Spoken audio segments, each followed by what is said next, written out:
الحمدللہ وحدہ والصلاة والسلام علی من لا نبی بعدہ اما بعد فاعوذ باللہ من الشیطان الرجیم بسم اللہ الرحمن الرحیم کل من علیہا فان ویبقى وجہ ربک ذو الجلال والاکرام صدق اللہ مولانا العظیم وصدق رسولہ النبی الحبیب الکریم الامین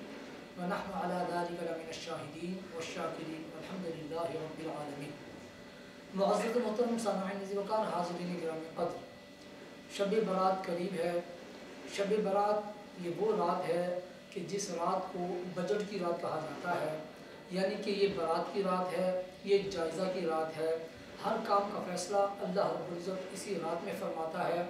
آئندہ سال ہمارے ساتھ کیا ہونے والا ہے، ہم میں سے کون زندہ رہے گا، کس کی موت واقع ہوگی، کس کے ساتھ کیا حادثہ ہوگا، کس کے ساتھ کیا خوشی کا معاملہ ہوگا، یہ سب کچھ اسی رات میں طے کیا جاتا ہے۔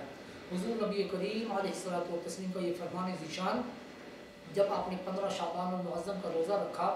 کسی نے پوچھا تو آپ نے فرمایا کہ آج کے دن ہمارے نامہ اعمال اللہ رب العزت کے حضور پیش کیے جاتے ہیں، اور میں یہ چاہتا ہوں کہ جب میرا نامہ اعمال پیارے آقا صلی اللہ علیہ وسلم کا فرمان کہ جب اللہ کی بارگاہ میں پیش کیا جائے تو اس وقت میں شب بیداری اور روزے کی حالت میں ہوں، اس وجہ سے میں اس دن روزہ رکھتا ہوں اور اس سے پچھلی والی رات میں شب بیداری کرتا ہوں۔ ہمیں بھی اس رات کو اسی طریقے سے منانا چاہیے کہ زیادہ سے زیادہ عبادات میں وقت گزاریں،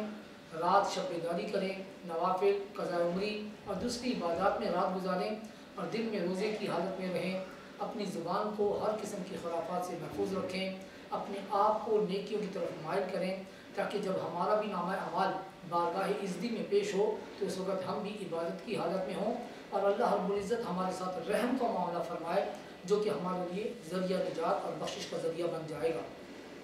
اللہ رب العزت ہم سب کو عمل صالح کی توفیق عطا فرمائے۔ آپ تمام حضرات سے گزارش ہے ہمارے چینل کو سبسکرائب کریں،